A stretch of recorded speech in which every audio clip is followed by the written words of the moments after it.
හවස තේ වලට ඉතාමත් රසවත් කෑමක් තමයි pusnappa කියන්නේ. බලමු අපි හදන්නේ කොහොමද කියලා. මෙතන හාල් පිටි තියෙනවා. මේ ගෙදර කොටාගත්තු හාල් පිටි. අපි දැන් හාල් පිටි ටික පොල් වතුරෙන් අනා ගන්න ඕනේ. මෙතන මිලිලීටර් 150ක් පොල් වතුර තියෙනවා. අපි ටික ටික දාලා අනාගමු.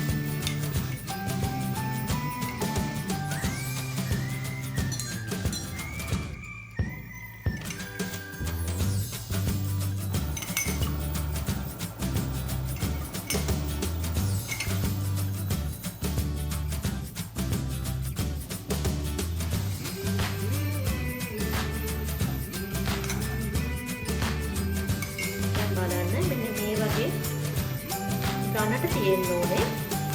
ඔබ දන්නවා ටින් එකක් කඩපුවාම මෙන්න මේ වගේ එන්නේ. අන්න ඒ වගේ ප්‍රමාණයට පොල් වතුර දාලා අනා ගන්න.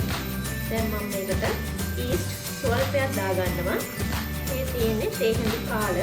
මේකෙන් භාගයක් වගේ මම ගත්තේ.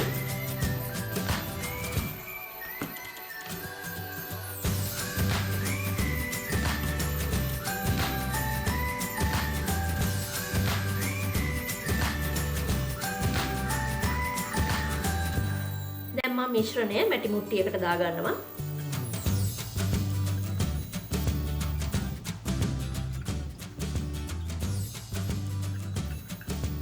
දැන් මේක පැය දෙකක් පිපෙන්න තියාගන්න ඕනේ.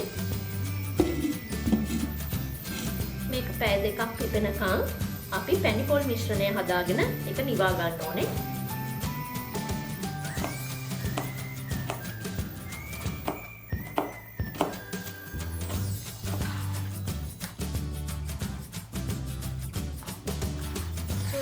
අකුරු ටික භාජනයකට දාගන්න. මේක ලිපේ තියන්න ඕනේ. දාගත්තු කර්දමු කරක් දෙකක් දාගමු.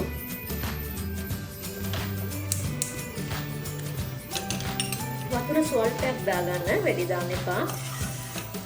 අකුරු ටික හොඳින් දිය කරගන්න ඕනේ.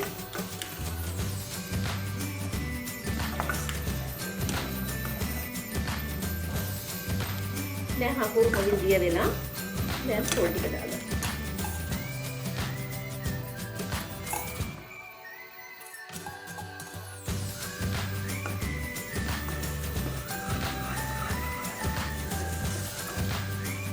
පොල් දාලා වැඩි වෙලා තිබ්බේ නැහැ. හෙත ගතිය හිඳව ගන්න එපා. මේ අවස්ථාවේදී ලිප් ඔෆ් කරගන්න.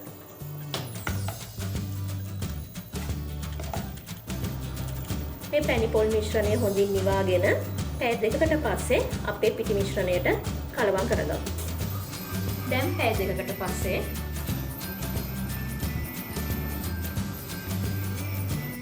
අපි දැන් පිටි මිශ්‍රණයට පැණි පොල් ටික කලවම් කරගමු.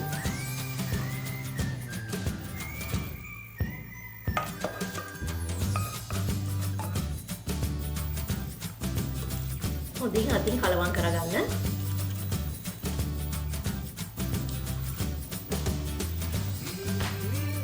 දැන් අපි මේක තව පැය දෙකක් පිපෙන්න තියාගන්න ඕනේ. දැන් පැය දෙකකට පස්සේ ඔයගලන්ට පුළුවන් මේ වගේ මුට්ටියක් අරගෙන වණ්ඩුවක් වගේ හදාගන්න. මේකට වතුර දාගන්න. මේ වගේ රෙදිකට උඩින් තියාගන්න. පොඩ්ඩක් මේ විදිහට ඇතුළට වෙන්න රෙදි පටියකින් බැද ගන්න.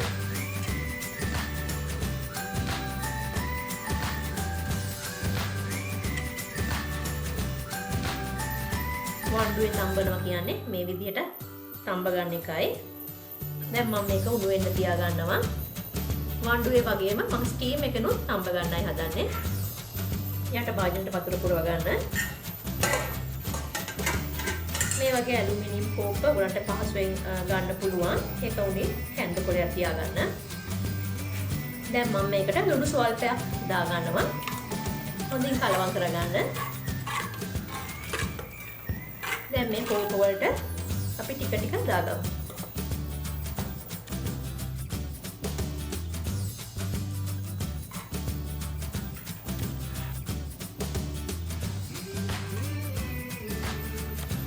ස්ටීම් එකට මේවා ටික දැන් දාගමු. වරකට මට දාන්න පුළුවන් වෙන්නේ 3යි. අපි දැන් මේක ස්ටීම් කරගමු. මේ වගේ කැන්දකොළ දෙකක් උඩින් තියාගන්න. මිශ්‍රණය මේක උඩට දාගන්න.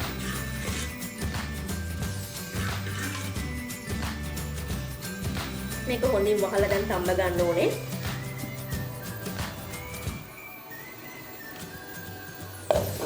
මෙහෙම කූඩකින් ඇතුළට යන්නහම ඇලෙන්නේ නැති වෙන්න ඕනේ. එතකොට තමයි හොඳින් තැම්බිලා තියෙන්නේ. ඒ වෙනකම් තව ටිකක් තම්බ ගමු. මේක මදි.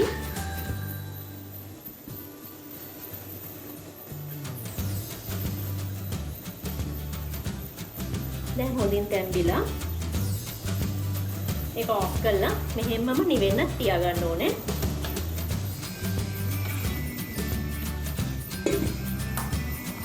මේවත් තැම්බිලා මෙහෙමම නිවෙන්න තියාගමු. මේ බලන්න හොඳින් තැම්බිලා තියෙන්නේ.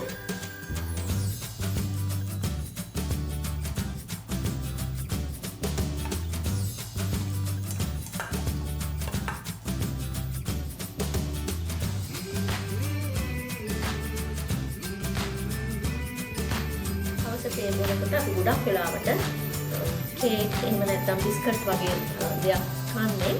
ඉතින් ඔබට පුළුවන් අවස තේ සඳහා මේ වගේ පුස්නාප්ප හදලා බලන්න කොහොමද කියලා. මම හිතනවා ඔබ කැමති වෙයි කියලා. මේක ඉතාම රසයි.